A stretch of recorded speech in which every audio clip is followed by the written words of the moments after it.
Hello कक्षा 8वीं के बच्चों, कैसे हैं आप सभी? बढ़िया, वेरी गुड।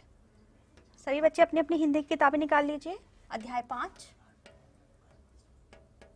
ठीक है, अध्याय 5। अभी हमारा पूरा नहीं हुआ है ना, तो हम यही करेंगे आज। इसमें हम करेंगे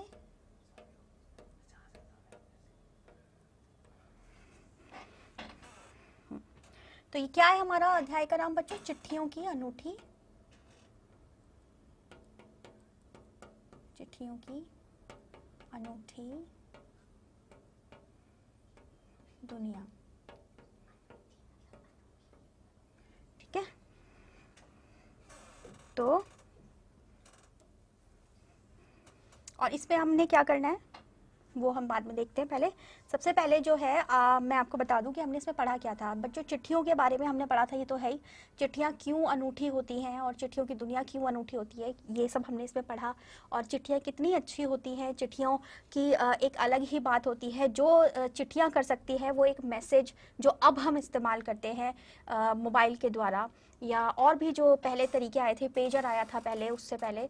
तो ये सब चीज़ें जो है वो हमें सुख का अनुभव नहीं करवाती, वो आनंद हमें नहीं देती, ये सारी चीज़ें जो हमें एक चिट्ठी दे सकती है। अगर आप में से किसी ने भी कभी चिट्ठी नहीं लिखी है तो आप चिट्ठी लिख कर देखिएगा, आपको खुद भी लगेगा कि हाँ, चिट्ठी जो है वो ज़्यादा जो है आपको अच्छा महसूस करवाती है एक मैसेज से। आपके पास किसी की चिट्ठी हो पहले की, तो आप उससे भी जो है तुलना करके देखिएगा अपने मैसेजेस की और उस चिट्ठी की। आपको जो है जो मैसेजेस रोज़ आते हैं उसी इंसान के, चाहे जिसकी वो चिट्ठी है आपके पास, तो आपको जो है ज़्यादा जो खुशी का अनुभव होगा, महसूस होगा, आनंद, वो आपको उस चिट्ठी से होगा, ना कि उस मैसेज से। क्योंकि आपको बहुत सारे मैंने आपको बताए थे इसके कारण भी कि चिट्ठी क्यों ज़्यादा महत्वपूर्ण है एसएमएस से। जो हम छोटे एसएमएस होते हैं, हमारे मैसेजेस होते हैं, उनसे और हमारी फ़ोन कॉल से किस तरह से जो है चिट्ठी ज़्यादा लाभदायक होती है, या ज़्यादा जो है उससे हमारे जज्बात जुड़े होते हैं। क्यों बच्चों? देखो, चिट्ठी जो होती है वो जब हम लिखते हैं तो हम उसको लिखते हैं खुद से। तो जब हम उसे लिखते तो हम मैसेज भी खुद ही है, लेकिन उस समय हम जो है फटाफट से मैसेज लिखा और भेज दिया। फिर जो बदले में उसका रिप्लाई आया, फिर हमने उसका रिप्लाई कर दिया, मैसेज कर दिया या बाद में कर दिया। छोटे और कुछ शब्दों में हमें लिखना होता है तो हम उसको खोल कर अपने भाव उसमें नहीं व्यक्त कर पाते। लेकिन एक चिट्ठी जो होती है उसमें क्या है कि हम चिट्ठी में जो है बहुत ही अच्छे से अपने आप के भाव जो है वो लिख सकते हैं। क्योंकि जब हम लिखने बैठते हैं ना, तो हमारे दिमाग में बच्चों एक बात नहीं, कई बातें आती हैं, और एक ही बात को लेकर कई तरह के जो है भाव हमारे अंदर आते हैं, और हमारे मन में ये रहता है कि हम ये भी लिखते हैं और वो भी लिखते हैं और सब कुछ लिखते हैं। और हम चिट्ठी इस तरीके से लिखते हैं जैसे कि हम सामने बैठकर किसी से बात कर रहे हो।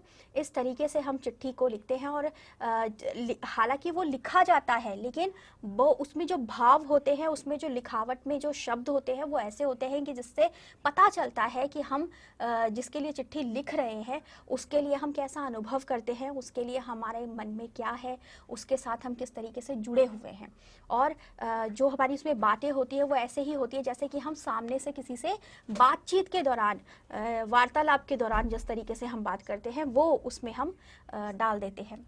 यानी कि एक बोलचाल की भाषा में हम चिट्ठी लिखते हैं, क्योंकि ये हम अपनों के लिख रहे हैं। ये कोई हम ऑफिस वाली चिट्ठी की बात नहीं कर रही हूँ मैं अभी। ऑफिशियल चिट्ठी जो होती है उसके अपना अलग अंदाज होता है, ठीक है ना। और किसी चीज़ और चीज़ के लिए आवेदन कर रहे हैं कहीं पर या कुछ भी है, इस तरह की चिट्ठियाँ लिख रहे हैं, वो अलग अलग बात है।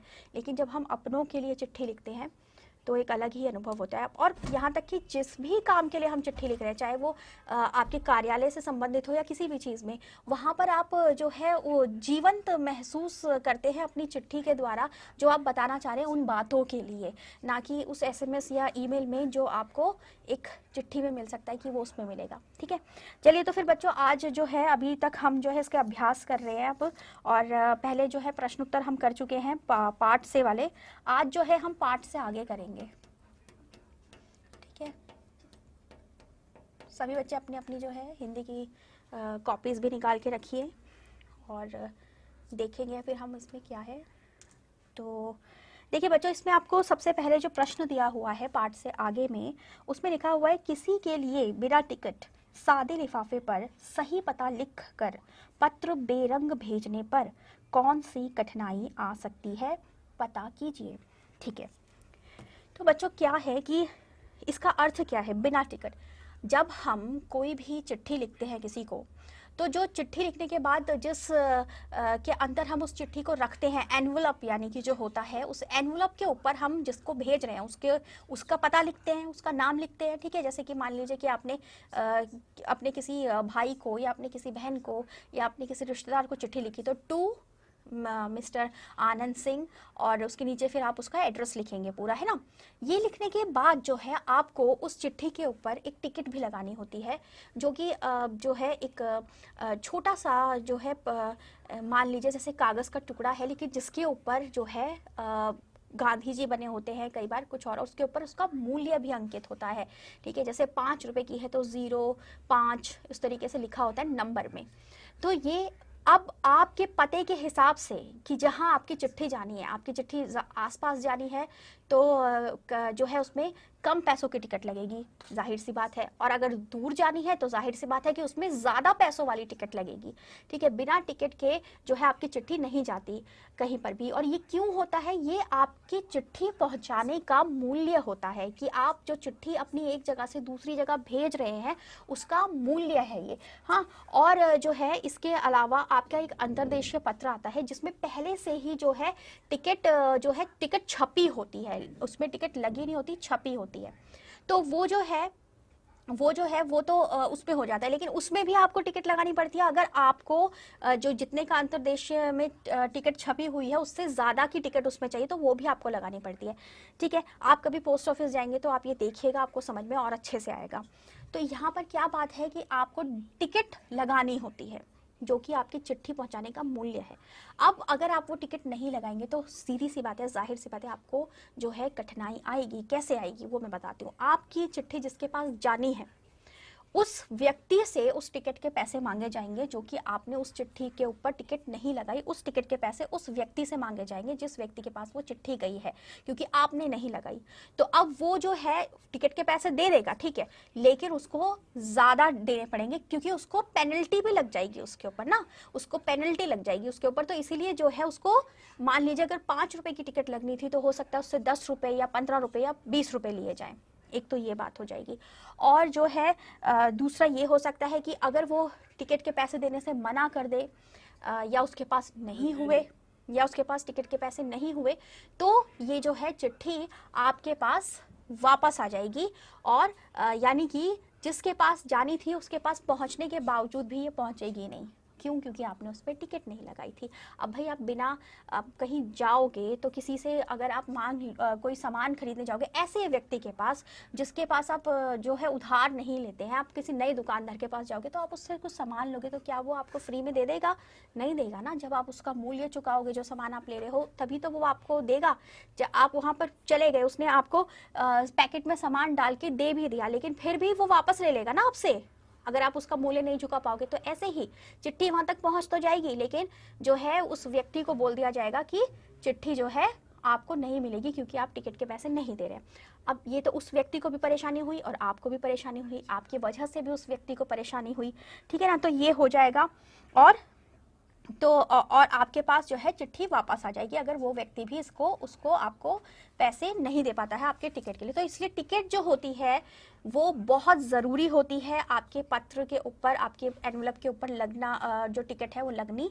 और जो है बेरंग हम उसको भी बोलते हैं, ऐसी चिट्ठी को जिसके ऊपर टिकट ना लगी हो, पता हो, सब कुछ हो, लेकिन उसके ऊपर जो टिकट के ऊपर अगर जो है आपके पत्र के ऊपर, चिट्ठी के एनवलप के ऊपर आपकी टिकट ना लगी हो, तो उसको हम, ऐसे पत्र को हम बेरंग पत्र कहते हैं। क्या कहते हैं बच्चों? बेरंग पत्र कहते हैं हम ऐसी चिट्ठी को, समझिए आप। तो यही हम बेरंग पत्र की बात कर रहे थे। यही हमारा पहला प्रश्न है कि अगर बेरंग आप भेजेंगे, तो सबसे पहले तो आपको ये पता होना चाहिए ना कि बेरंग का अर्थ क्या होता है। तो बेरंग चिट्ठी का अर्थ होता है कि बेरंग पत्र ऐसा पत्र जिसके ऊपर आपने टिकट नहीं लगा के भेजी हुई है। तो ऐसा पत्र आप, ये पत्र अगर आप भेजोगे तो क्या कठिनाई होगी, तो मैंने अभी आपको बताई कि या जो है कि टिकट के पैसे मांगे जाएंगे उस व्यक्ति से जिसके पास आपकी चिट्ठी गई है, और जो है या फिर वो नहीं दे पाएगा तो, और वो भी एक्स्ट्रा पैसे, ज़्यादा पैसे देने पड़ेंगे, और दूसरा चिट्ठी वापस भी आपके पास आ सकती है। ठीक है, तो ये वाला हम प्रश्न करेंगे और इसमें आपको ये समझ में आया कि ऐसे ऐसे होता है। ठीक है बच्चों, तो यही है कि अब फिर वो जो है वापस, अगर जिस व्यक्ति के पास वो पत्र गया है, बेरंग पत्र जिसमें आपने टिकट नहीं लगाई हुई है, उसको बेरंग कहते हैं, बेरंग पत्र। अगर उसके पास, जिसके पास भी वो जा रहा है, वहाँ पर वो टिकट के पैसे पूरे और जो एक्स्ट्रा पैसे उससे लिए जाएंगे वो नहीं दे पाता या नहीं देगा, तो वो जो पत्र है वो वापस उसके पास पहुँच जाएगा जिसने उसको लिखा है। और ये जो है ये ऐसे होता है कि पीछे हम उस पर पता भी लिखते हैं, और ये खास करके तब ज़्यादा उपयोगी था जब पहले का ज़माना था, क्योंकि पहले के ज़माने में क्या होता था बच्चों कि पहले के ज़माने में ऐसा तो था नहीं कि SMS के द्वारा या फिर फ़ोन के द्वारा आपको पता चल जाएगा कि आपका पत्र पहुंचा या नहीं पहुंचा। तो जब वो आपके पास वापस आ जाता था तो इससे आपको पता चल जाता था कि आपके पास वो वापस आ गया, इसका मतलब वो उस तक नहीं पहुंचा है, ठीक है ना, जिसके पास वो जाना चाहिए था। और अगर आपके पास उसका जवाब आ जाता है तो आपको पता चल जाता है कि आपका पत्र वहाँ पहुँच गया। तो अब इसका उत्तर आप इस तरीके से लिखिए। पाठ से आगे का प्रश्न 1 जो है, प्रश्न बाद में लिख लीजिएगा, अभी उत्तर लिख लीजिए, प्रश्न के लिए जगह छोड़ दीजिएगा, ठीक है। आप लिखिए, बेरंग पत्र भेजने से, हमें पूरा लिखने की जरूरत नहीं है कि सादे लिफाफे पे हम टिकट ना लगाए ना लगाए, तो बेरंग हम लिख लेंगे, ठीक है। बेरंग का यही अर्थ होता है, बेरंग पत्र भेजने पर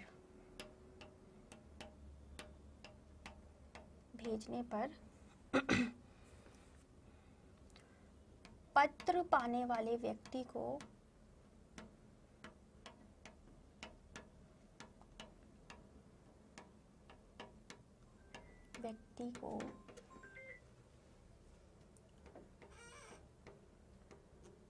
टिकट से ज़्यादा का मूल्य चुकाना पड़ता है।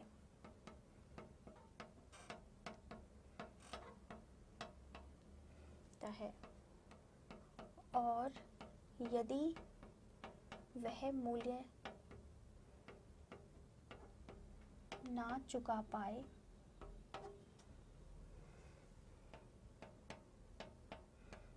तो पत्र लिखने वाले के पास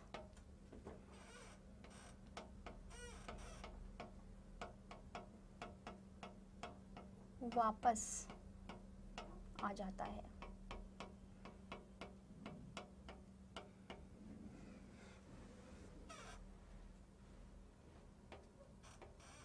यही वह कठिनाई है जो बेरंग, ठीक है, बेरंग पत्र यानी बिना टिकट वाले पत्र में आती है। ठीक है, तो फटाफट से इसको कर लीजिए, अगर पूरा नहीं हुआ है मैं एक बार दोहरा रही हूँ। बेरंग पत्र भेजने पर पत्र पाने वाले व्यक्ति को टिकट से ज्यादा का मूल्य चुकाना पड़ता है, और यदि वह मूल्य ना चुका पाए तो पत्र लिखने वाले के पास वापस आ जाता है। ठीक है, तो पत्र यानी कि पत्र जो है वो लिखने वाले के पास वापस आ जाता है। यही वह कठिनाइयां हैं जो बेरंग पत्र यानी बिना टिकट वाले पत्र में आती है। तो अब आपको इससे ये भी पता चल जाएगा कि बेरंग पत्र का अर्थ होता है जिस पे जो है टिकट ना लगी हुई हो। ठीक है, अब आपका प्रश्न दूसरा देखिए। प्रश्न 2 में आपको लिखा है पिन कोड भी संख्याओं में लिखा गया एक पता है, कैसे? तो बच्चों पिन कोड जो होता है, देखिए कभी भी जो हम पता लिखते हैं, जैसे मान लीजिए कि किसी का पता है कि C 123 और जगह का नाम फिर उसके आगे लिखा है, जिस राज्य से है वो उस राज्य का नाम लिखा है, जिस देश का है वो पूरा हम लिखते हैं। ठीक है ना, जैसे कि मान लीजिए कि C 78 या C 78, फिर हम जगह का नाम लिखेंगे शालीमार, और फिर उसके बाद हम आगे लिखेंगे जो है कहाँ पड़ता है शालीमार, उत्तर प्रदेश में या गाजियाबाद में, तो फिर इस तरीके से हम जो है आगे लिखेंगे। और फिर भारत, और फिर उसका एक पिन कोड होता है उस जगह का, जिस जगह हम भेज रहे हैं, हर जगह का अलग अलग पिन कोड होता है। जैसे कि मान लीजिए दिल्ली है, तो दिल्ली में भी बहुत सारे अलग अलग जगह है, कुछ किलोमीटर तक एक ही पिन कोड रहता है। जैसे कि दिल्ली का जो पिन कोड होता है वो 1100 से ऐसे शुरू होता है, तो 1100, अब कहीं का 17 है, कहीं का 1100 एक 7, 110018, तो वह कुछ कुछ जगह के बाद जो है वो बदल जाता है। तो इस तरीके से जो है हमें पिन कोड जो है वो एक एरिया के बारे में बताता है कि ये कौन से एरिया का है। तो एरिया कौन सा है वो भी तो एक पता ही हुआ। हमें कोई शहर पता चल रहा है, शहर के अंदर का एरिया पता चल रहा है, या शहर के अंदर का की कोई गली पता चल रही है, हमें शहर के अंदर की कोई ब्लॉक पता चल रहा है, तो ये भी तो एक पता ही है ना। तो इस तरीके से जो पिन कोड जो होता है वो भी संख्याओं में लिखा हुआ एक पता ही होता है। तो ठीक है, तो आप इसका उत्तर किस तरीके से लिखेंगे, ये लिख लीजिए प्रश्न बाद में।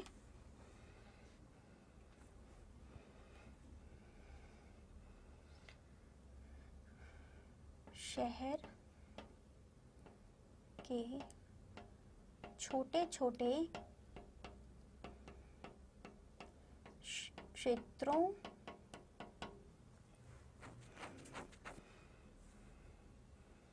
को डाकिया, यानी कि जो चिट्ठियां इधर से उधर पहुंचाता है, तो वो दूसरे एरिया में दूसरा डाकिया अब उसके पास कहीं और का आ गया, तो फिर वो वापस देने आएगा, फिर दूसरा डाकिया उसे लेके जाएगा। तो यहाँ पे ये काम पहले ही हो जाता है कि पहले ही उनकी छटाई हो जाती है पत्रों की, किसके माध्यम से, पिन कोड के माध्यम से। तो ये पिन कोड भी जो है हमें एरिया का बताते हैं, क्षेत्र का बताते हैं, तो ये भी एक तरीके से एक पता हो गया है ना। चलिए, तो ये प्रश्न 2 भी हो गया आपका। प्रश्न 3 देखते हैं। प्रश्न 3 में क्या है, प्रश्न 3 में कहा गया है, ऐसा क्यों होता था कि महात्मा गांधी को दुनिया भर से पत्र महात्मा गांधी इंडिया पता लिखकर आते थे।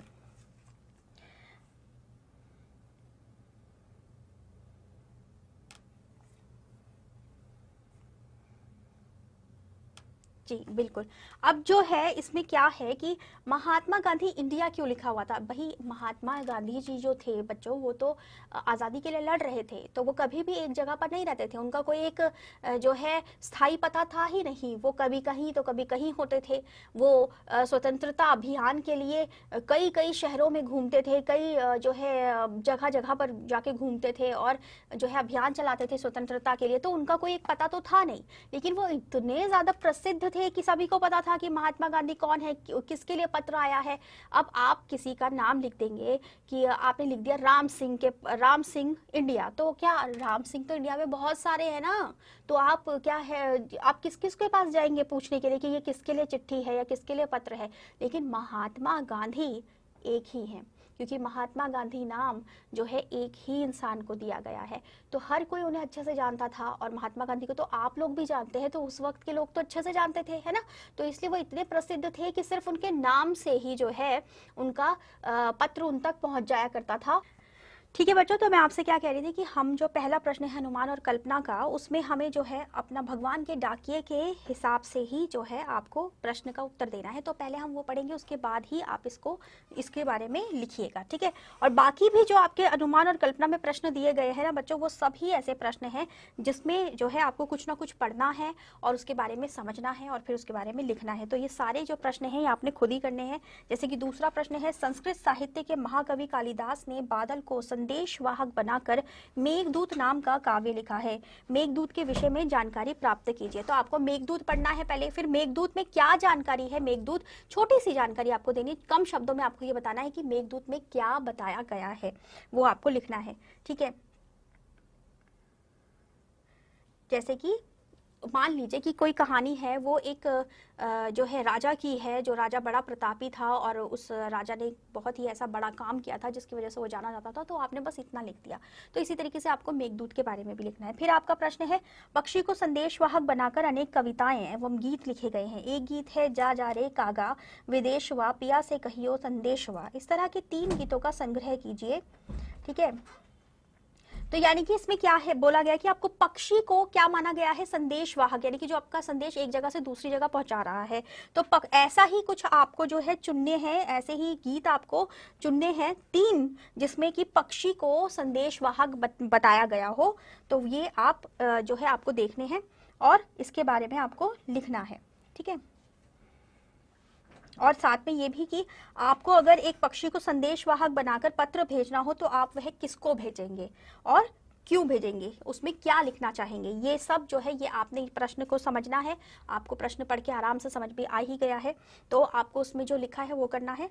और उसके अलावा फिर है केवल पढ़ने के लिए कि राम दशरथ मिश्र की कविता चिट्ठियों को ध्यानपूर्वक पढ़िए और विचार कीजिए कि क्या यह कविता केवल लेटर बॉक्स में पड़ी निर्धारित पते पर जाने के लिए तैयार चिट्ठियों के बारे में है, या रेल के डिब्बे में बैठी सवारी भी उन्हीं चिट्ठियों की तरह है जिनके पास उनके गंतव्य तक का टिकट है। पत्र के पते की ही तरह क्या विद्यालय भी एक लेटर बॉक्स की भांति नहीं है जहां से उत्तीर्ण होकर विद्यार्थी अनेक क्षेत्रों में चले जाते हैं। अपनी कल्पना को पंख लगाइए और मुक्त मन से इस विषय पर विचार विमर्श कीजिए। ठीक है, आप इस प्रश्न को अच्छे से पढ़िएगा और आपस में जितने भी आप दोस्त हैं, आप जो जितने भी फ्रेंड्स हैं, आपके परिवार में जो लोग हैं, उनके साथ आप इसके बारे में चर्चा कर सकते हैं। ठीक है, तो यानी कि अनुमान और कल्पना जो है ये सारे प्रश्न आपने खुद से करने हैं। और जो पहला प्रश्न है उसके बारे में जब हम भगवान के डाकिये पढ़ लेंगे, समझ लेंगे, उसके बाद ही आप उसको करिएगा। ठीक है, तो आपका गृह कार्य क्या है? अनुमान व कल्पना के प्रश्न। ठीक है, लास्ट वाला जो है वो सिर्फ आपको चर्चा करनी है, उसके यानी कि चौथे नंबर का वो सिर्फ चर्चा करनी है, उसके बारे में आपको लिखना नहीं है कुछ भी। ठीक है, अब अगले लेक्चर में हम मिलेंगे जिसमें हम भाषा की बात करेंगे। भाषा में क्या क्या दिया गया है हमें, प्रश्न जो प्रश्न दिए गए हैं उनको देखेंगे और समझेंगे और उनको पूरा करेंगे। जो काम आपको आज कराया गया पूरा कर लीजिएगा, कोई काम छोड़िएगा मत। और आपकी कॉपीज चेक होंगी तो अच्छे से अप टू डेट रखिए इन्हें, और कोई भी चीज़ समझ नहीं आए तो आप बाद में पूछ सकते हैं। और अगले लेक्चर तक के लिए टाटा बाय बाय, अपना ख्याल रखिएगा।